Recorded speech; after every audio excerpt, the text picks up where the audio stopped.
এই তামিম, গতকাল তোমার জন্য খাতা কিনতে পারিনি, 50 টাকা খাতা কিনে নিও। ঠিক আছে আব্বা, আসসালামু আলাইকুম। ওয়ালাইকুম সালাম। ভাই 2 দিন ধরে কোনো কিছু খাই না, কোনো কিছু খাবার দিয়া যান। তুই 2 দিন ধরে কিছু খান না? সেদিন দান করার ব্যাপারে কোথায় বলেছিল? একটা কথা মনে রাখবা, যে আল্লাহ তাআলার পথে দান করে আল্লাহ তাআলা তার টাকা আবার ফিরিয়ে দেয়। আচ্ছা আপনি বসেন, আমি আসতেছি। দুইটা বিস্কুট দেন। না দিতেছি। নাও, কত টাকা হইল? 50 টাকা। নেন চাচা, দান করে খান। আমার টাকা কি আসলে ফিরে আসবে? যাক, আল্লাহর উপর আমার ভরসা আছে, নিশ্চয়ই আল্লাহ আমার টাকাটি ফিরিয়ে দিবেন। দিন কম লিখবো, স্যারের বকা খাবো, কিন্তু আমি তো একজন লোককে খাবার দিতে পেরেছি।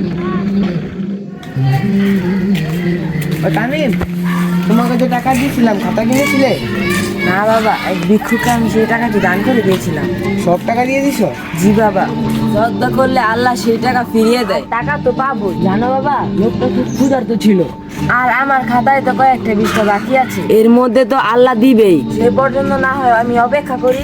আরে বাবা, অহনকার সেই ইমান আছে? চিন্তা করো না বাবা, আল্লাহ যখন বলেছে ফিরিয়ে দিবেন। আচ্ছা চল দেখা যাক কি হয়। বাবাকে বড় গলায় বলেছিলাম আল্লাহ আমার টাকাটি ফিরিয়ে দিবেন, কিন্তু আল্লাহ কি আমার সদকাটি কবুল করবেন? আরে তামিম, আরে বাবা, তুমি কখন আসলা? এই তো কিছুক্ষণ আগে। চলে যেতেছো নাকি? হ্যাঁ, ঢাকা একটা জরুরি কাজ আছে।